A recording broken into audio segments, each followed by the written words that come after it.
काय कवा हे नालायक आहेत, हे सातत्याने सांगतात तुम्ही काय करणार, तुम्ही सांगतच नाही. आता असं म्हटल्यावरती नाही आम्ही जाहीरनामा काढलाय ना. अरे पण इतके दिवस काय करत होता, हजामती करत होता का तुम्ही? तिसरं म्हणजे भाजपने जे जे रस्ते बांधले तिथे टोल लावलाय. आम्ही या बांधलेल्या रस्त्यावर 14 किलोमीटरला टोल नाहीये. ही महत्वाची गोष्ट सांगते तुम्ही. टोल नाहीये हे त्याला. मार्केट करायला पाहिजे. हे मनमोहन सिंगांनी मला स्वतःला सांगितलं होतं की आम्ही कमी कशात पडलो, कामात नाही, आम्ही प्रचारात कमी तेच पडलो. आहे. पुण्यामध्ये दुकानंही दर 2 वर्षाला बदलली जात आहेत आणि लोकांचे राजकीय पक्षही दर 2 वर्षाला बदलले जात आहेत.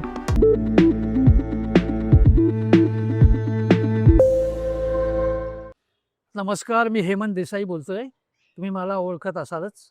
मी आता पुण्यामध्ये आहे आणि हा कार्यक्रम आहे तो आपण इंडी जर्नलचा कार्यक्रम आहे.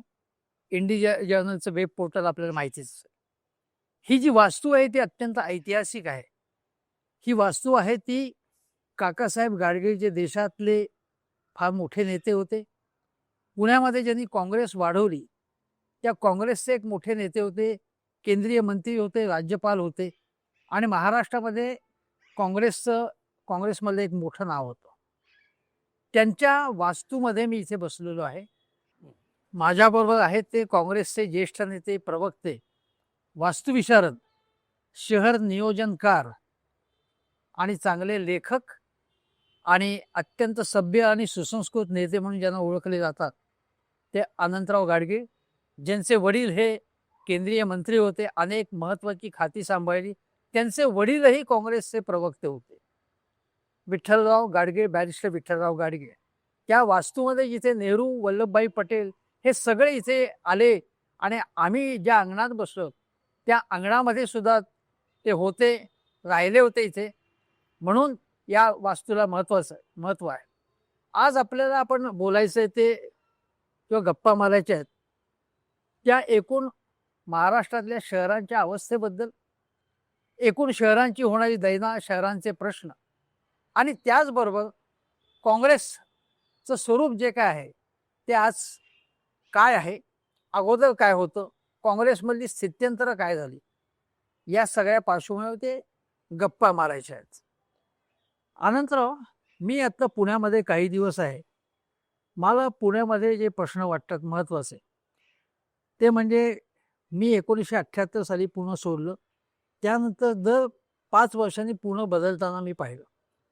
पण आता मी येतो तेव्हा मला दर महिन्याला पुणे बदलल्यासारखं वाटतं. याचं कारण फर्ग्युसन रोड घ्या, तुम्ही जंगली महाराज रोड घ्या, प्रत्येक 2 महिन्यांनी 3 महिन्यांनी तिथे दुकान बदलले जातं, दुकानाच्या पाट्या बदलतात आणि वाहनांची संख्या, भयावह स्थिती, दुचाकींची आपल्याला बघायला मिळते, वाहतुकीचं अराजक पाहायला मिळतं, नियम तोडणं पाहायला मिळतं आणि त्याचबरोबर पुण्याची वस्ती इतकी वाढलेली आहे की पुण्याचं पाणी पुरवठ्याची व्यवस्था असताना काल अजितदादा म्हणाले की 4पट 5पट लोकसंख्या वाढल्यावरती आता पाण्याचा प्रश्न निर्माण झालाय. कारण आडवं जे नगरी होती ती आता उभी होत चाललेली आहे. तुम्हाला काय वाटतं की पुण्याची ही आव्हानं मला जी वाटतात की हे बिकट परिस्थिती वाटते की पुणे अस्ताव्यस्तपणे, अजागरपणे वाढले आणि कुठलेही नियम पाळले जात नाहीत. बिल्डरांच्या हातात संपूर्ण पुण्यनगरी आपण देत चाललोत का? आपण मगाशी उल्लेख केला त्यातून अमेरिकेतनं याच विषयावर माझं स्पेशलायझेशन झालेलं आहे. मुळात आपल्याकडे काय झालंय की लोकसंख्या इतकी झपाट्याने वाढली आहे आणि विशेषतः पुण्यासारख्या शहरात म्हणजे 200, 300, 400 वर्षापूर्वी जे काय डिझाईन केलं तर रस्त्याची रुंदी मुळात 20 आणि 30 फूट जेमतेम आहे आणि काही ठिकाणी तर 20 आणि 30 फूट. मी कुठल्या सरकारला किंवा पक्षाला आता दोष देणार नाही, आपण सगळेच जबाबदार आहोत की प्रत्येकाला घर पाहिजे म्हणून बिल्डर लोकांनी तिथे तो रस्ता 30 फूट आहे का 20 फूट आहे न बघता, पूर्वी पुणे जे ग्राउंड किंवा म्हणजे एक मजल्याचं 2 मजल्याचं पुणे होतं ते आता 20-20 मजल्याचं व्हायला लागलेलं आहे. मुंबई काय किंवा पुणे काय, नियोजन हे चुकीच्या पद्धतीने चाललंय हे मी गेले अनेक वर्ष ओरडतोय. विविध ठिकाणी ज्या व्यासपीठावर मला बोलवतात तिथेही मी मांडतोय. आता कसं होतंय की ज्याला इंग्रजीमध्ये विशियस सर्कल आपण म्हणतो, चक्रव्यूहामध्ये आपण अडकत चाललो. तसे चक्रव्यूह कसं, तर लोकसंख्या वाढते, लोकांची आता विशेषतः 91 सालनंतर आपण नवीन आर्थिक सुधारणा केल्यावर लोकांची राहणीमानही सुधारलेली आहे आणि त्यामुळे सर्वसामान्य मध्यम वर्गाकडे, म्हणजे आर्किटेक्ट म्हणून मी जेव्हा अमेरिकेहून परत आल्यावर माझी प्रॅक्टिस सुरू केली, तेव्हा साधारणतः 2 ते 3 बेडरूमच्या मागे एक कार स्पेस आम्हाला दाखवायला लागायची म्युन्सिपाल्टीला प्लॅन देताना. आता एका 2 बेडरूमच्या घराकरता 2-2, 3-3 कार स्पेसेस, पुण्यामध्ये तर 3-3, 4-4 टू व्हीलर स्पेसेस दाखवाव्या लागतात. म्हणजे इतकी मागणी वाढलेली आहे आता. आणि कसं झालेलं आहे की मागणी वाढली, रस्ते कमी पडायला लागलेत आणि आता ट्रॅफिक जाम त्याच्यामुळे व्हायला लागलाय. आता ट्रॅफिक जाम झाल्यानंतर काय होत आहे, खूप ठिकाणी ट्रॅफिक जाम व्हायला लागलेत. मग प्लॅनर्स काय करतात की फ्लायओव्हर सजेस्ट करतात. ट्रॅफिक जाम व्हायला लागला म्हणून आपण फ्लायओव्हर बांधतोय. आणि मी नेहमी म्हणतो की ते फ्लायओव्हरचं जे आयुष्य असतं, म्हणजे स्ट्रक्चरल आयुष्य नाही, ते 50, 60, 70 वर्षे होईल. पण त्याचा जो यूज असतो, त्याचा जो वापर असतो, तो जेमतेम 12-15 वर्ष टिकतो. म्हणजे 12-15 वर्षानंतर तुम्ही कुठलाही फ्लायओव्हर बांधा, तो नंतर जाम व्हायला लागतो आणि त्याला पर्यायी मग त्याच्या डोक्यावरनं तरी वर करा किंवा तो तोडून दुसरा करा. आता पुणे विद्यापीठामध्ये ज्या एका डायरेक्शनला बांधला गेला, तो तोडावा लागला आणि दुसऱ्या बाजूनी नवीन बांधावा लागला. अशी अनेक ठिकाणी मुंबई पुण्यातली उदाहरणं आहेत की फ्लायओव्हर बांधले. या सगळ्या विशेष सर्कलमध्ये आपण अडकत चाललेलो आहोत. दुसरं असं की मगाशी तुम्ही म्हणालात की दुकानंही बदलली जात आहेत. याचं एक गमतीशीर कारण मी असं आहे की पुण्यामध्ये दुकानंही दर 2 वर्षाला बदलली जात आहेत आणि लोकांचे राजकीय पक्षही दर 2 वर्षाला बदलले जात आहेत. बरोबर आहे. आणि त्यामुळे स्थिरता अशी एक प्रकारे राजकारणात समाजात राहिलेली नाहीये. आता याला पर्याय काय म्हणून लोक मला विचारतात की तुम्ही एवढं सगळं टीका करताय, मग त्याला पर्याय काय? तर माझ्या दृष्टीने एक प्लॅनर म्हणून पर्याय असा आहे की मुंबई, पुणे आणि नाशिक हा जो ट्रायंगल त्रिकोण आहे, माझी सूचना कुठल्याही सरकारला अशी राहील की आता मुंबई पुण्यातला एक्स्ट्रा FSI द्यायचं बंद करा आणि त्याच्याऐवजी हा जो मुंबई पुणे नाशिक ट्रायंगल आहे, त्या त्रिकोणामध्ये छोट्या छोट्या नव्या मुंबई उभारा. म्हणजे ज्याला आमच्या भाषेत सॅटेलाइट टाउनशिप्स म्हणतो किंवा छोटी छोटी शहरं. म्हणजे उदाहरणार्थ मी तुम्हाला सांगतो की मुंबईमध्ये 3 मुंबई झालेले आहे असं फडणवीस म्हणाले आणि 4थी मुंबई वाढवण बंदराच्या आसपास येणार आहे. बरोबर आहे. ती गोष्ट बरोबर आहे असं तुमचं म्हणणं आहे, बरोबर आहे. ती देवेंद्र फडणवीसांनी केली म्हणून चूक असं तुम्ही म्हणणार, ते बरोबर. वेगळं तसं पुण्यामध्ये जुळं पुणं किंवा पुणं अजून एक आणि अजून एक असं व्हायला पाहिजे. छोट्या छोट्या सॅटेलाइट टाउनशिप कशा बांधायच्या, तर त्या ठिकाणी ज्या कंपन्या येतील, ज्या ऑफिसेस काढतील, त्यांना भले स्वस्त दराने तुम्ही प्लॉट द्या, पण त्यांना अट काय घालायची की तुम्हाला आम्ही स्वस्तात, सरकार म्हणून स्वस्तात जागा देतोय, परंतु तुम्ही त्या ठिकाणी तुमचे 75% कामगार, मग ते कर्मचारी असोत, अधिकारी असोत, हे तिथेच राहिले पाहिजेत.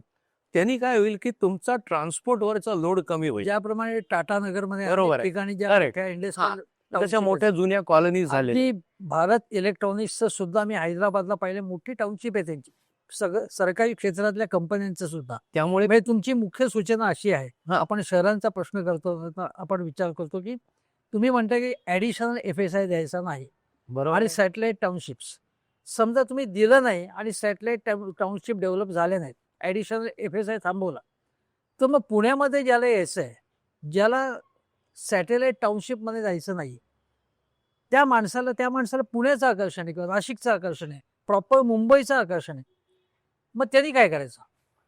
मग त्यांनी युरोपियन देशांमधनं एक वेगळं उदाहरण आहे, पण याच्याशी रिलेट असं होतं की युरोपमधल्या काही देशांनी असा एक नियम केला की तुम्ही तुमच्या मुलाला किंवा मुलीला 3 किलोमीटर परिसरातल्या शाळेमध्ये घातलं पाहिजे. आणि जर तुम्ही त्याच्या पलीकडे, तुम्हाला समजा तुम्ही म्हणलात की मला अमक्या शाळेत घालायचं आहे, ती चांगली आहे, ती 5 किलोमीटरवर आहे, तर काही देशांमधनं एन्क्रोचमेंट टॅक्स सारखा ॲडिशनल टॅक्स सुरू केलेला आहे. म्हणजे काय होतं की ठीक आहे, तुम्ही मग तुमच्या मुलाला कुठल्याही 5-7 किलोमीटर अंतरावरच्या शाळेत घाला, पण मग तुम्ही एक्स्ट्रा टॅक्स त्याच्याकरता भरा. ही प्रोव्हिजन आता केलेली आहे. तसं ज्यांना कोणाला मग पुण्यात यायचं याच्या पुढे, त्यांनी मग एक्स्ट्रा टॅक्स असं काहीतरी एक मार्ग काढावा लागेल. दुसरं मी काय म्हणत होतो की सॅटेलाइट टाउनशिपमध्ये जसं तुम्ही रहिवासींना हे करणार, तसं त्याच ठिकाणी एखादं चांगलं कॉलेज, एखाद्या चांगल्या 1-2 शाळा, एखादं चांगलं हॉस्पिटल, हेल्थ केअर सेंटर हे जर बांधलं तर थोडक्यात कसं आहे की कुठलीही गरज लागली तर त्या छोट्या शहराच्या बाहेर माणसाला जावं लागणार नाही. अशा तऱ्हेचं नियोजन केलं तर मुंबई पुण्यावरचा लोड कमी होईल. नाहीतर काय होत आहे की आता मी काय अर्थतज्ञ नाही, तुमचे बरेच अर्थ याच्यावर लेख आलेले आहेत, पण अर्थतज्ञ सांगतात की इन्फ्रास्ट्रक्चर जास्त चालणं हे अर्थव्यवस्थेच्या दृष्टीने चांगलं आहे. पण माझं म्हणणं आहे की तुम्ही इन्फ्रास्ट्रक्चरवर जो खर्च करताय पायाभूत मूलभूत सुविधांवर, तो आता इतका व्हायला लागलाय की त्यामुळे सर्वसामान्य माणसाच्या बाकीच्या गरजांवर खर्च कमी व्हायला लागलाय. आणि जो इन्फ्रास्ट्रक्चरवर पायाभूत मूलभूतवर आपण खर्च करतोय तो सुद्धा 12 ते 15 वर्षच फक्त कामाला येतोय. म्हणजे ती इन्व्हेस्टमेंट फक्त तुमची 15 वर्षापूर्वीची आज काय झालं बघा, मुंबईला वरळी सिलिंगच्या वर, हाजी अलीच्या इथे बघा, एकाच्या वर दुसऱ्याच्या वर असे 2-2, 3-3 फ्लायओव्हर सुरू झालेले आहेत. मला जो प्रश्न वाटतो अतिशय गंभीर, की पूर्वी मुंबई ही राज कपूरच्या चित्रपटामध्ये काय असायचं की मुंबई कोणाला रोजगार देते, गरीब माणूस ठेला लावतो आणि पैसे कमवू शकतो.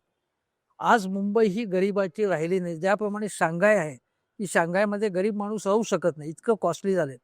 आज तुम्ही वरळीमध्ये, मी अनेकदा फिरायला जायचो, मला वाटतं MN सिंग वगैरे बडे बडे लोक तिथे सगळे यायचे. आज तो जो तिथे बसण्याचा जो किनारा संपवलेला आहे आणि कोस्टल वे झालेला आहे, त्या कोस्टल वेच्या इथे सुद्धा काय सजावट वगैरे करणारी बसायची ठिकाणं असतील, पण आज त्याच्या आसपासचे सगळे दर आहेत 100-150 कोटी रुपयांचे फ्लॅट्स आहेत तिथे आज त्या वरळीमध्ये. आता वरळी कोळीवाडा सुद्धा जाईल आज ना उद्या, आणि तिथे सगळे श्रीमंतच लोक राहणार. म्हणजे तुम्हाला तिथे जाण्याची तुमची लायकी नाही, ते तुम्हाला दाखवलंच आहे. मग काय होतंय की पुण्यामध्ये, मुंबईमध्ये मेट्रो आली, मेट्रोचा विस्तार, कोस्टल वे, अटल सेतू असं दाखवून आज असं आहे की आपण पूर्वी काँग्रेसवाले काय म्हणायचे की आम्ही गरिबी निर्मूलन करू, आम्ही झोपडपट्ट्या संपवू, म्हणजे त्यांची व्यवस्था करू किंवा काहीतरी कल्याणकारी कार्यक्रम आम्ही करू असं सांगितलंय. आज यांच्या भाषणाचा भर अटल सेतू, कोस्टल वे किंवा अधिक उड्डाण पूल असा असतो. म्हणजे एकूण सगळा भर जो आहे शहरांमधला तो उच्च मध्यमवर्गीय आणि श्रीमंतांवरती झालेला आहे. गरिबांचे प्रश्नच इथे हँडलच केले जाते, चर्चा विश्वातनं बाहेर पडलेले आहेत. आणि शहर जी गरिबांची आश्रयस्थानं होती, कारण बाबासाहेब म्हणायचे की मला गांधीजींचं तत्वज्ञान मान्य आहे की खेड्यांकडे चला, खेड्यामध्ये काही नाही, शहरामध्ये जा, कारण औद्योगिकरण आहे. आता औद्योगिकरण शहरामध्ये आहे आणि तिथेच तुम्हाला जर करायचं आहे, तिथे नव्या मेट्रो करायचं तर शहरांमधली गर्दी वाढणार. तुम्ही हे इन्फ्रास्ट्रक्चर, तुम्ही जो मुद्दा मांडला तो पुढे जाऊन सांगतो की जेवढे इन्फ्रास्ट्रक्चर, जेवढे रस्ते, उड्डाण पूल आणि मेट्रो कराल तेवढे अधिक लोक पुण्यात येणार. आणि ते म्हणा की चांगलं आहे, चांगल्या सोयी आहेत. आणि हे प्रश्नच कोणी उपस्थित करत नाही की गरिबांचं काय, कनिष्ठ मध्यमवर्गीयांचं काय. आता हे जे वाडे आहेत ना, हे वाडे आता जवळजवळ संपलेले आहेत. मी परवा प्रभात रोडमध्ये गेलो होतो, त्या परिसरामध्ये त्या माझे नातेवाईक असं म्हणाले की इथले सगळे बंगले आता हळूहळू इथे सगळे विद्वान राहत होते, म्हणजे लेखक, शिक्षणतज्ञ, प्राध्यापक, प्राचार्य, कलावंत, म्हणजे व्यंकटेश माडगूळकर, मुकुंदराव किर्लोस्कर अशांचे बंगले आता ते जाऊन तिथे टॉवर व्हायला लागलेले. आणि हे सगळे हे धनिक वणिक कंपनी जी आहे ते कुठले असतात लोक, हे आपण सहज कल्पना करू शकतो. त्यांचं पुण्यनगरी होणार, म्हणजे पुण्याची मुंबई करतोय आपण असं मला वाटतं. आता या विषयाकडनं मी काँग्रेसकडे वळताना मी त्यातलं तुम्हाला थोडं थांबवतो अशा करता की मी जे म्हणतोय ना की चुकीचं नियोजन झालंय. प्रभात रोडचं तुम्हाला उदाहरण देतो. प्रभात रोड, भांडारकर रोड हा मुळात पुढचा प्युअर, ज्याला आम्ही म्हणतो रहिवासी विभाग होता, प्युअर रेसिडेन्शियल झोन. तर अमेरिकेमध्ये आणि भारतामधला फरक जर सांगायचा झाला तर अमेरिकेमध्ये किंवा नवीन युरोपियन राष्ट्र, पूर्वीची सगळी वर्ल्ड वॉरच्या अगोदर वेगळी आहेत, नवीन बसवताना ते काय करतात, रेसिडेन्शियल झोन म्हणजे फक्त रहिवासी. प्रभात रोड, भांडारकोरला बंगले जाऊन काय केलं, सुरुवातीला त्यांनी काही बंगल्यांच्या ठिकाणी खाली रिटेल कमर्शियल अलाव केलं. म्हणजे काय तर दुकानं, म्हणजे ती छोटी छोटी दुकानं यायला लागली. काही दिवसानंतर त्याचं ऑफिस कमर्शियल केलं. म्हणजे तुम्ही काय करताय, तुम्ही म्हणजे जे प्लॅनर्स आहेत, आता काय होत आहे आपल्या देशात, मोठमोठी हॉटेल झाली आहेत. हॉटेल झाली म्हणजे आपल्या देशात एकाच एरियामध्ये राहणार लोक, तिथेच दुकानं, तिथेच ऑफिसेस, तिथेच हॉटेल. त्यामुळे सगळा ट्रॅफिकचा बट्ट्याबोळ, पाण्यावरचा लोड वाढलेला आहे. आणि दुसरं कसं झालेलं आहे, मग काही ठिकाणी आता प्रभात रोड, भांडारकर रोडला तक्रारी आल्या आहेत की काही हॉटेलमधनं बार चालतात. म्हणजे जी प्रभात रोड, भांडारकर रोड रात्री शांतपणे फिरायला जी एरिया होती, ती आता तिथल्या काही वर्गातले लोक मला सांगतात की महिलांना सुद्धा विचार करावा लागतो की रात्रीच्या वेळेला बारच्या समोरनं चालायचं म्हटलं तर थोडंसं ऑकवर्ड होत आहे महिला वर्गाला. तर हे लँड यूज मिक्स जे चुकीचे केलेले आहेत ना, ते पहिले हटवले पाहिजेत. आणि मी जे म्हणतोय, काही लोक म्हणतात मग ते तुम्ही बिल्डरांच्या विरुद्ध आहे. मी तसं नाही म्हणत आहे. जेव्हा तुम्ही नवीन टाउनशिप कराल तेव्हा सुद्धा बिल्डरला काम मिळणारच आहे. आणि तेव्हा सुद्धा कसं करायचं, तर सेक्टर प्लॅनिंग की तुमचा जो मुद्दा आहे की एक सेक्टर केवळ गरिबांच्या करता ठेवायचा, त्याला लो कॉस्ट हाऊसिंग म्हणतो. एक सेक्टर मध्यमवर्गीयांच्या करता. कारण काही ठिकाणी आपण एक प्रयोग करून बघितला होता की श्रीमंत, मध्यमवर्गीय आणि गरीब किंवा कमी उत्पन्नवाले एकाच इमारतीत राहू शकत नाही. ही वस्तुस्थिती मान्य करा. सामाजिक काही तुम्ही गोष्टी केल्यात. मग काय करायचं, तर एक समजा एखादी स्कीम डेव्हलपमेंटला दिली एखाद्या बिल्डरला, तर त्याला सांगायचं की बाबा 2 इमारती तू श्रीमंत म्हणजे 3 बेडरूमच्या 4 बेडरूमच्या बांध, 2 इमारती तू 1 बेडरूमच्या बांध आणि 2 इमारती तू सिंगल ज्याला सिंगल रूम अपार्टमेंट म्हणतात अशा कर. तुम्ही गरिबाची सोय करताय, श्रीमंताची करताय आणि तुम्ही मध्यम वर्गाची एकाच ठिकाणी. एकाच ठिकाणी किंवा झोन करा वेगवेगळे. म्हणजे उदाहरणार्थ आता पुण्यात कशा पेठा आहेत, तर शनिवार पेठ, रविवार पेठ, सोमवार पेठ, मंगळवार पेठ. तर उदाहरणार्थ रविवार पेठ व्यापारी झाली, दुकानं सगळी. सोमवार पेठ गरिबांच्या करतात, एक उदाहरण. मंगळवार पेठ मध्यमवर्गीय. असं काहीतरी जर प्लॅनिंग केलं याच्या पुढे फ्युचर, म्हणजे याच्या पुढे ती बंदीच घालायची की या विभागात हे डेव्हलपमेंट नाही. आता लक्ष्मी रोड बघा, तुम्हाला पार्किंगही मिळत नाही, गाडी लावायला जागाच मिळत, आणि सीझन असला लोंढेच्या लोंढे शॉपिंगला येतात. मला वाटतं की आपण हा शहर विकासाचा किंवा शहरांच्या प्रश्नांची चर्चा खूप केली. त्याच्यामध्ये पुन्हा रिपीट लोकांसाठी की सॅटेलाइट टाउनशिपची कल्पना तुम्ही मांडली. आणि आता जे तुम्ही म्हणता की लो कॉस्ट हाऊसिंग, श्रीमंत आणि मध्यमवर्गीय अशा वस्त्या, असं एक एक संकुल करावं. आणि नवी मुंबई ज्या पद्धतीने एक प्रकारे नियोजित शहर आहे, जो चंदीगड आहे, तशा प्रकारच्या संकल्पनाही तुमच्या डोक्यात आहे.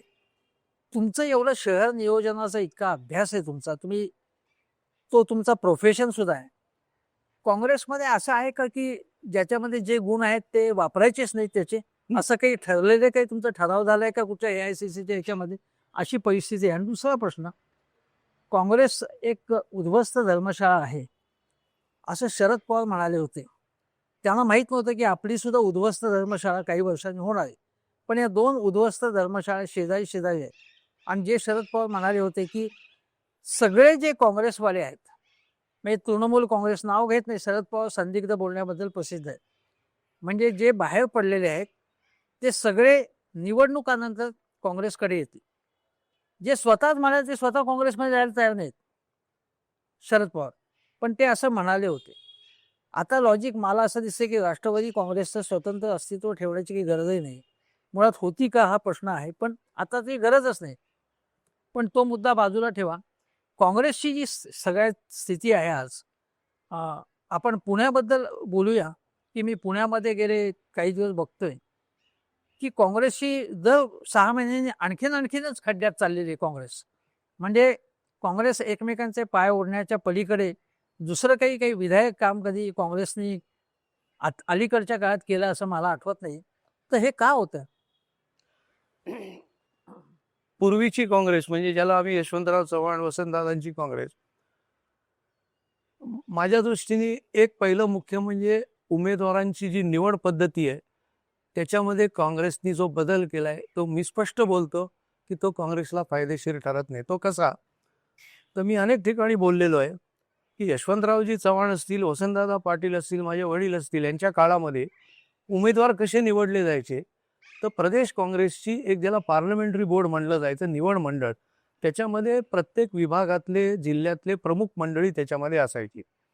हा पार्लमेंटरी बोर्ड निवडणूक जवळ आली की मुंबईच्या टिळक भवनमध्ये त्याच्या बैठका व्हायच्या आणि त्या बैठका 3-3, 4-4, 5-5 दिवस चालायच्या. रात्री 12-1 पर्यंत चालायच्या. प्रत्येक उमेदवार त्याचा मतदारसंघ, तिथली सामाजिक आर्थिक परिस्थिती आणि त्या अनुषंगाने त्याची चर्चा व्हायची. त्यातनं 3 नावं निवडली जायची आणि मग ती 3 नावं दिल्लीला हायकमांडकडे पाठवली जायची. हे नगरसेवकांची सुद्धा सगळ्या निवडणुकीत नगरसेवकाला तेवढा नसायचं खालच्या पातळीवर, पण आमदार आणि खासदार गेला. आणि त्यामुळे 288 जागा काँग्रेसच्या विधानसभेमध्ये 200 जागा काँग्रेसच्या आलेल्या, कारण इतक्या बारीक पद्धतीने निवड केली जायची. आता मी कोणाचं नाव घेत नाहीये, पण स्पष्ट बोललं पाहिजे काँग्रेसमध्ये, जर काँग्रेसला परत जिंकायचं असेल तर. कारण आम्ही बॉर्न काँग्रेस म्हणून, मी गमतीने इंग्लिशमध्ये म्हणतो की माय DNA इज काँग्रेस. पण काँग्रेसला जर जिंकायचं असेल तर जुन्या पद्धती आणायला पाहिजेत. कारण हल्ली काय होतंय, मी बघतोय काही वर्षात काँग्रेसच्या पार्लमेंटरी बोर्डाची बैठक कधी 1 तासात संपली, तर कधी 1 दिवसात संपली, तर कधी आम्ही 1 लाईनीचा ठराव केलाय. मग तुम्ही उमेदवारांची चर्चाच करणार नाही आणि उमेदवार कुठे काय होत आहेत फायनल. आता मी पुण्यातला आता लोक म्हणतात म्हणून की एक वरिष्ठ परंपरा असलेला की जो मतदारसंघ माझ्या वडिलांनी आणि आजोबांनी लाखांनी जिंकला, या वेळच्या महापालिकेच्या निवडणुकीत साधं माझं समन्वय किंवा निवड समितीत सुद्धा नाव घेतलं नाही. माझ्यापेक्षा तर उल्हास पवार ज्येष्ठ आहेत, त्यांचं नाव घेतलं नाही. आणि ज्या वेळेला उमेदवारांचे इंटरव्ह्यू संपत आले, काही तास अगोदर आमची नावं काढ. पुण्याच्या राजकारणात पद्धतशीरपणे काँग्रेसमध्ये मला डावललं जात आहे. मी अनेकदा सांगतोय, मला फरक पडत नाही, मी बॉर्न काँग्रेसमध्ये. एकच सांगतो, 3 लोकसभा मला विचार केला नाही मी इलेक्शनला. 3 लोकसभा गेल्या इलेक्शनमध्ये काँग्रेस जिंकली असती तर मी म्हणू शकलो असते की मी लायक उमेदवार नाही. 3ही वेळेला काँग्रेस 2014ला 3.5 लाखांनी हरलो, 2019ला लोकसभा 4 लाखांनी हरलो, 2024ला तर 2 पक्ष फिरून आलेल्याला आम्ही उमेदवारी दिली. तो 2 लाखांनी जे पडला उमेदवार, तरी सुद्धा आम्ही त्याला विधानसभा दिली, तिथेही लोकांनी नाकारला, पक्ष सोडून गेला. आता याच्या पुढचा विनोद सांगतो की जे पक्ष सोडून गेले होते ते यावेळच्या महापालिकेच्या निवड समितीमध्ये होते. मला कमल व्यवहार होते का? मी नाव कोणाचं घेत नाहीये, पण आमच्यासारखे जे पारंपरिक काँग्रेसजन आहेत त्यांचं कुठेच काही नाही. आता काल जाहीरनामा प्रसिद्ध झाला पुण्या काँग्रेसला, तुम्ही बघताय. मी प्रत्येक पदयात्रेत आणि हाऊस टू हाऊस चाललोय. काल पृथ्वीराज बाबा आले होते, ते कार्यक्रमाला मी उपस्थित होतो. पण काल पुण्या काँग्रेसच्या काँग्रेस हाऊसवर, की जे काँग्रेस हाऊस कसं बांधलं याचा मोठा इतिहास आहे, मला माहितीही नाही की तिथे कार्यक्रम झाला. असं हे सगळं चालणार असेल तर कसं काय काँग्रेस जिंकणार? आणि आम्ही बोललो की मग म्हणायचं, आणि मग काय माझ्याबद्दल बाकीचं काही बोलता येत नाही चारित्र्यावर, म्हणून मग की ते पुण्यात लक्ष देत नाहीत, ते पुण्यातच नसतात. आता 3 वर्षांनी मी परदेशी गेलो परवा, ते सुद्धा काही आमंत्रण होतं म्हणून निवडणुका कव्हर कराय, आणि माझं विद्यापीठात भाषण होतं. काही आमच्यात पुण्यातल्या नेत्यांनी वॉर्ड्समधनं सांगितलं, अहो ते हल्ली फॉरेनलाच राहतात. म्हणजे असं जर तुम्ही आम्हाला बदनाम करणार असाल तर कसं काय? म्हणजे एवढं दुसरं की एका आंतरराष्ट्रीय विद्यापीठामध्ये पुण्याच्या गाडगे यांना बोलवणं हे काँग्रेसच्या दृष्टीने अतिशय अभिमानास्पद बाब होती. ती प्रोजेक्ट करायला पाहिजे. काँग्रेसचं एकूण आत्ताचं जे इथे कॅरेक्टर आहे ते असं आहे की फारसे क्वालिफाईड माणसं त्याच्यात नाही आहेत आणि ती भाजपमध्ये असं सारखं बिंबवलं जात आहे. अशा वेळी तुमच्यासारखी व्यक्ती इथे आहे असं खरं म्हणजे त्यांनी हायलाईट करायला पाहिजे होतं. पण हा आपण फक्त गाडगीळ हा विषय नाही. आज अख्खा काँग्रेस पक्षाचं फक्त पुण्याचंही म्हणतलं मी. पुण्याच्या पलीकडे जाऊन आपण महाराष्ट्रात गेलो तर महाराष्ट्रात काँग्रेस हर्षवर्धन सपकाळ हे फिरताय ठिकठिकाणी. पण मला असं दिसतंय की जसं राहुल गांधी हे अत्यंत धीटपणे, या प्रियांका गांधी धीटपणे, मल्लिकार्जुन खरगे हे चांगल्या निर्भयपणे सगळीकडे फिरतायत, हिंडतायत, बोलतायत, पण तुमच्या संघटनेकडे लक्ष नाही हे सगळ्यांना माहिती आहे. म्हणजे मला वाटतं फक्त राहुल गांधींनाच माहीत नाही का ते की नाही आहे संघटना आपल्याकडे. सगळ्यात जग ही काही रहस्य नाही काही, पण संघटनेवर काम का केलं जाते. साधा प्रश्न मी तुम्हाला सांगतो की यावेळी महापालिकेच्या निवडणुका मुंबईच्या आहेत, राहुल गांधी मुंबईत न येणं हे योग्य आहे का? समजा तिथे पराभव तुमचा होणार आहे, पण पराभव झाला तरी आम्ही लढलोय. होऊ नाही का राहुल गांधीच्या नेतृत्वाखाली अनेकदा पराभव झाला, पण ते लढत आहेत. पण फक्त राहुल गांधी म्हणजे काँग्रेस असं जे लोकांच्या समोर आहे, एक संघटना म्हणून एक तुमची येत नाही. जसं भारतीय जनता पक्ष एक संघटना म्हणून त्यांचा अभ्यास काँग्रेसनी करायला पाहिजे असं माझं म्हणणं आहे. अभ्यास केला पाहिजे. तुम्ही कोणाला फेलोशिप द्या आणि अभ्यास करा म्हणून त्यांचा कशा प्रकारे पक्ष चालवायचा. जग बदललं आहे, राजकारणाची पद्धत बदललेली आहे, सोशल मीडियाचं आता आव्हान आहे. त्यामुळे तुम्ही जुन्या गांधी नेहरूंच्या कथा सांगून काही उपयोग नाही आता. असं तुम्हाला वाटत नाही की काँग्रेसचं ही दिवाळखोरी संपणार कधी काँग्रेस? नाही, कसं आहे की आणि लोकांना काँग्रेस हवी आहे, पर्याय हवा आहे. नाही, मी तुम्हाला सांगतो, आज सुद्धा लोक म्हणतात की आम्ही या राजवटीला कंटाळत चाललोत, पण काँग्रेसने काहीतरी केलं पाहिजे. हे मी मान्य करतो, हे बोललं जात आहे. पण दुसरं एक तुम्हाला सांगतो की साधारणतः तुम्ही जर गेल्या अनेक वर्षाचा महापालिकेच्या निवडणुकीच्या प्रचाराचा ज्या पद्धती बघितल्यात, तर राष्ट्रीय पातळीवरील पंतप्रधान असो किंवा विरोधी पक्षनेते हे सहसा महापालिकेच्या निवडणुकीला फारसे येत नाही. तुम्ही बीजेपीचाही बघा, काँग्रेसचाही बघा, पूर्वीचा इतिहास एखाद दुसऱ्या सभा झाल्या असतील, पण असेंब्लीला म्हणजे विधानसभेच्या किंवा लोकसभेच्या निवडणुकीला पंतप्रधान पासून ते केंद्रीय मंत्र्यांपर्यंत किंवा विरोधी पक्षातले नेते मंडळी जेवढा प्रचाराला सभा आहेत, तेवढं सहसा जनरली एक राजकारणात ट्रेंड आहे की महापालिकेला हे होत नाही. तर तुमचा तिथपर्यंत मुद्दा मी म्हणतो की बरोबर आहे. पण राहुल गांधींचं सुद्धा एक कौतुक केलं पाहिजे की त्यांनी हे वोट चोरी किंवा याच्याकरता एक्सपोज केलं. पण झालंय काय की एक्सपोजर होऊन सुद्धा ना इलेक्शन कमिशनकडनं त्याच्यावर कारवाई की ना कोर्टाकडनं काही, कारण ते कोर्ट शेवटी भूमिका घेत आहे की ते ऑटोनॉमस आहेत, स्वायत्त आहेत. त्यामुळे कोर्टाची ती अशी एक प्रकारे अडचण आहे. आणि त्यामुळे राहुल गांधी जे बोलत आहेत ते कुठेतरी न्यायालयात किंवा इलेक्शन कमिशनच्या थ्रू सिद्ध होत नाहीये. आणि त्यामुळे त्याचा सगळा दोष, म्हणजे लोक जे म्हणतात की राहुलजी परत सारखा तोच मुद्दा का काढतायत. तर एखादा मुद्दा काढल्यानंतर त्याचं उत्तर जर मिळत नसेल तर मग, म्हणून मी एक काय सुचवलं होतं की ऐकत नसतील तर लोकशाहीनी घटनेने आपल्याला सत्याग्रहाचा अधिकार दिलेला आहे, मग करूया ना सत्याग्रह इलेक्शन कमिशनच्या दारामध्ये. बघूया काय होत आहे. म्हणजे लोकांपुढे ते तरी जाईल की बाबा हे लोक रिस्पॉन्स देत नाहीये. आणि एक प्रकारे लोकांमध्ये मला दिसतंय की जो कोणी विरोध करेल त्या माणसाला भीती वाट. लोक सांगतात, अरे तू एवढा त्यांना विरोध करतोय, उद्या तुझ्या घरी ईडीची रेड येईल, सीबीआय, असं करून माणसं घाबरली जात आहेत. आता तुम्ही बघा, म्हणून काँग्रेसचे सुद्धा अनेक लोक सोडून भाजपत गेले, पण तिथे आता भाजपवाले ओरडायला लागलेत की आता आमच्याकडे इम्पोर्टेड लोक नकोत म्हणून. आणि तिथे सुद्धा आता निष्ठावंत विरुद्ध नवीन आलेले, त्यांच्याकडे वाद सुरू झालेला आहे. आणि गमतीचा भाग असा आहे की सरकारमध्ये भाजप, शिंदे सेना आणि अजितदादांची राष्ट्रवादी हे एकत्र आहेत, पिंपरीमध्ये एकमेकाच्या विरुद्ध आहेत. दुसरीकडे म्हणजे विदर्भात तुम्ही एक भूमिका घेताय, मराठवाड्यात एक भूमिका घेताय, पश्चिम महाराष्ट्रात एक घेताय. मग आम्ही बरे ना, आम्ही कायम एक तरी भूमिका घेऊन चालतो.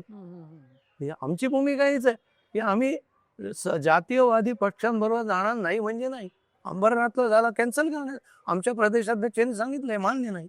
पण हे बघा, ह्याला काय उत्तर आहे. लोकांनी हे याच्याकडे बघितलं पाहिजे की तुम्ही मंत्रिमंडळात एकत्र, पुण्यामध्ये विरुद्ध, विदर्भात तिसऱ्याच पक्षाबरोबर, मराठवाड्यात चौथ्या पक्षाबरोबर, मग काँग्रेसवाले आम्ही बरी नाही एक तरी भूमिका घेतो. मी माझं काय म्हणणं आहे ते तुम्हाला एक सांगतो की एक तर हैदराबादची महानगरपालिका जी निवडणूक झाली, हैदराबाद महानगरपालिकेच्या निवडणुकीमध्ये मोदी शहांनी प्रचार केला आणि तिथे त्यांना सत्ता नाही मिळाली, पण त्यांना लक्षणीय यश मिळालं. आता अपवादात्मक परिस्थिती आहे, अत्यंत आव्हानात्मक. त्यामुळे राहुल गांधींनी यायला पाहिजे होतं. महाविकास आघाडी सरकार 2.5 वर्ष असताना एकदाही हे ग्रस्त आले नाही. आता राहुल गांधी हे तुमचे सर्वोच्च नेते आहेत. मुंबईमध्ये मला वाटतं राजीव गांधींचा जन्म मुंबईतला आहे ना, तेव्हा अशा वेळी त्यांनी मुंबई शहराबद्दलचं आपले एखादी अटॅचमेंट दाखवायला पाहिजे, जी त्यांनी अशोक चव्हाण मुख्यमंत्री काँग्रेसचे असताना शाहरुख खानच्या प्रकरणाच्या वेळी ते आलेले होते.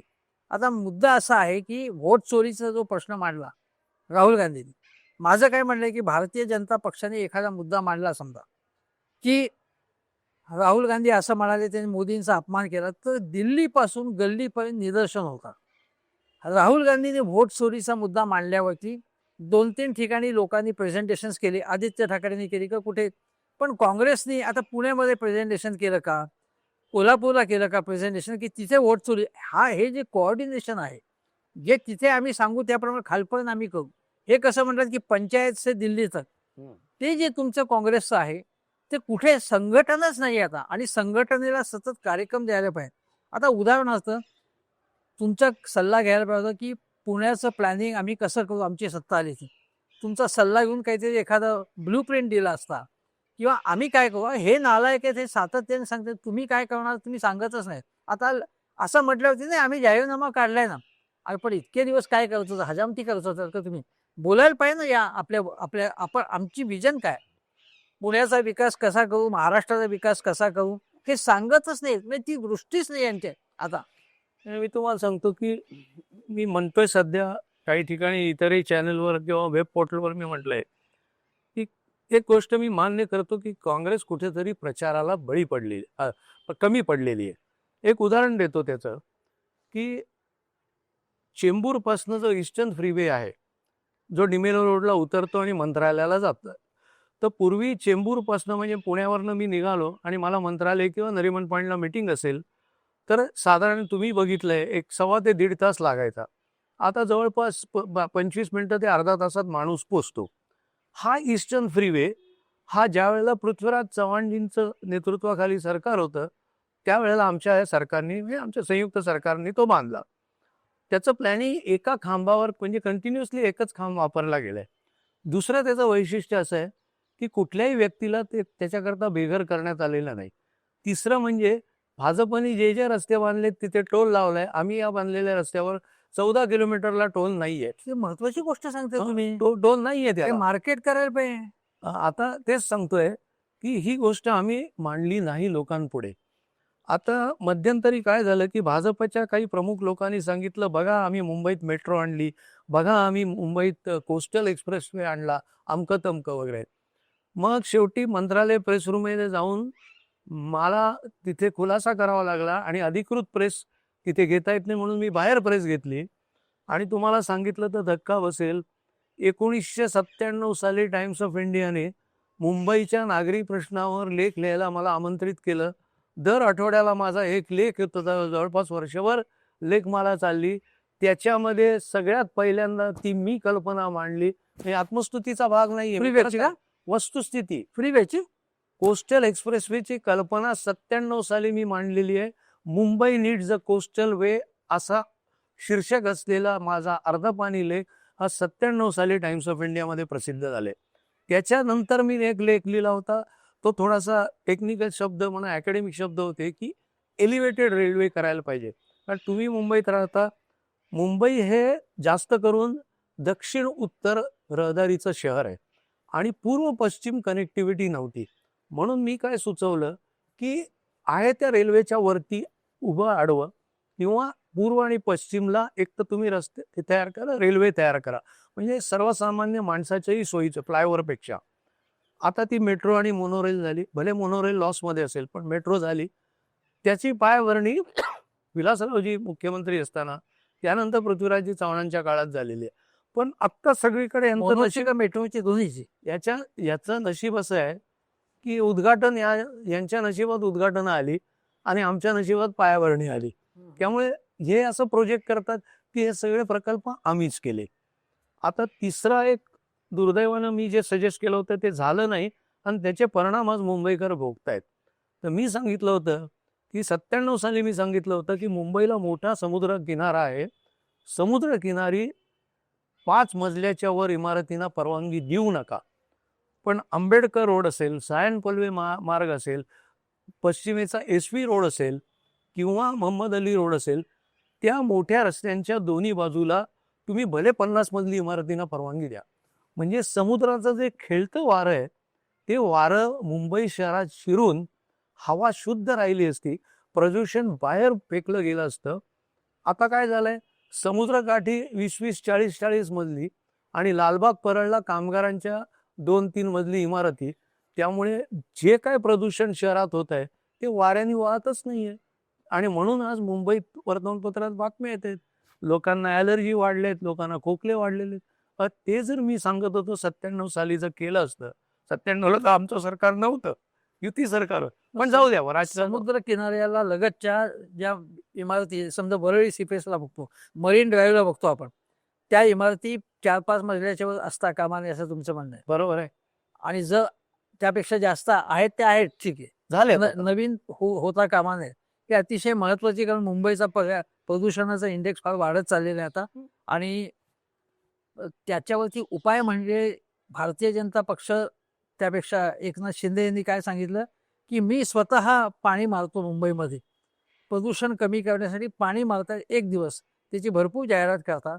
आणि काँग्रेसने हे जे मूलभूत काम केलं, जे तुम्ही सांगताय फ्रीवेचं, कोस्टलची तुम्ही कल्पना मांडली, हे ज्या काही महत्वाच्या गोष्टी आहेत त्या वाऱ्यावरनी उडून गेल्या, त्या कोणाला माहितीच नाही त्या की ते तुम्ही केलंय म्हणून. तेच म्हणतोय की आम्ही म्हणजे प्रचाराला बळी पडलो. आणि हे मनमोहन सिंगांनी मला स्वतःला सांगितलं होतं की आम्ही कमी कशात पडलो, कामात नाही, आम्ही प्रचारात कमी तेच पडलो. आहे. तर हे अजूनही, आता मनमोहन सिंग गेले किती वर्ष झाली, आता आपण देशपातळीवर सुद्धा काँग्रेसची अवस्था बघितली तर काँग्रेसच्या संघटनेमध्ये जे आहे ते काहीतरी करायला पाहिजे का, किंवा काँग्रेसमध्ये वेगवेगळ्या क्षेत्रामध्ये, आता जसे यशवंतराव चव्हाण हे कुस्ती असेल, लोककला असेल, लेखन असेल, या वेगवेगळ्या क्षेत्रामध्ये लोकांशी संबंध होता, त्यामध्ये काही ना काही कामं त्यांनी उभी केली.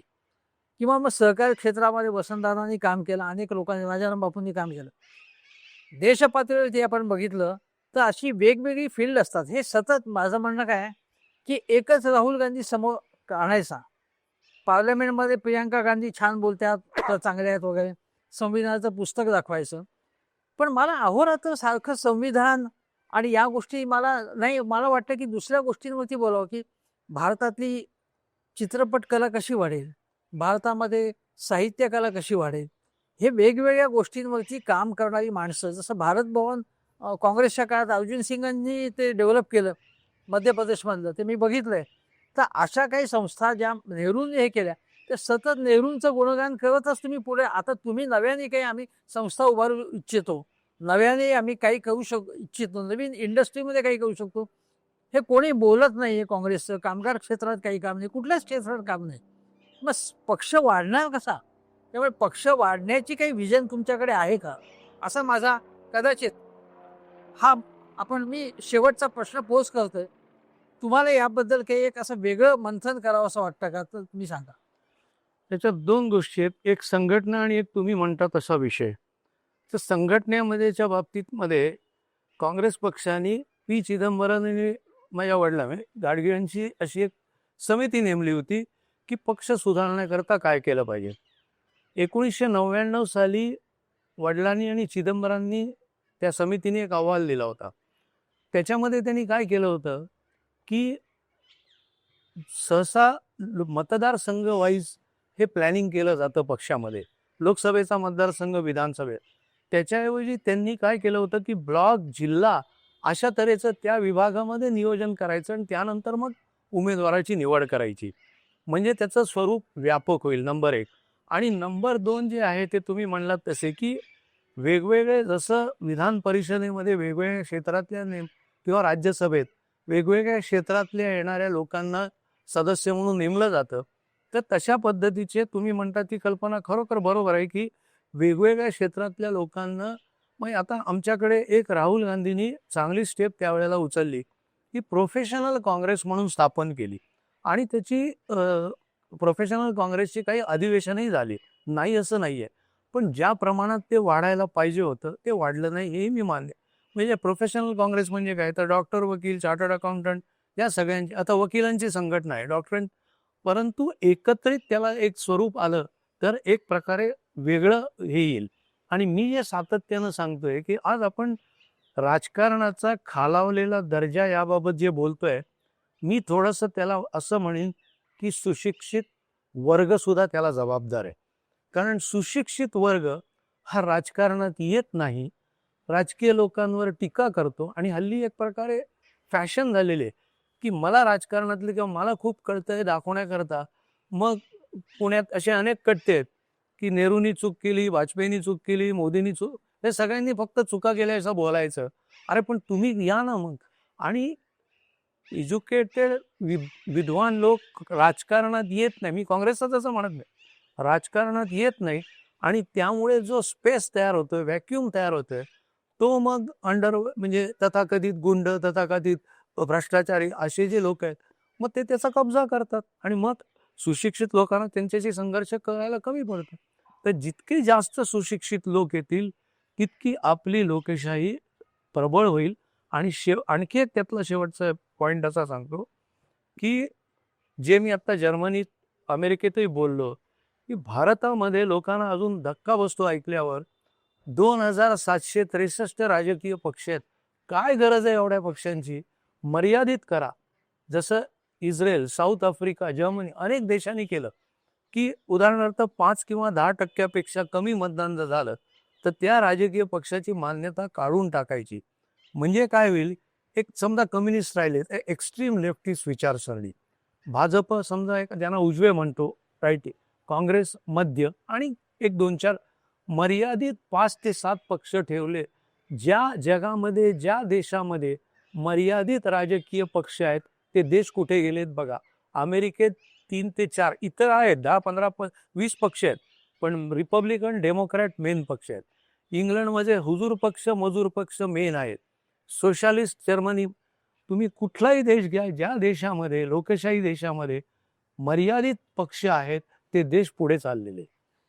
हे आता आपली चर्चेचं म्हणजे संपूर्ण वाइंड अप करताना मला असं एक सांगावंसं वाटतं की तुमच्याशी चर्चा करताना एक बौद्धिक स्वरूपाचा आनंद मिळतो. वेगवेगळ्या विषयावरती आपण बोलतो नेहमीच, पण आज आपण शहरांबद्दल बोललो, काँग्रेसबद्दल बोललो, आणि मला असं सांगायचं की साक्षरता जी आहे भारतातली ही मोठ्या प्रमाणात वाढली आहे.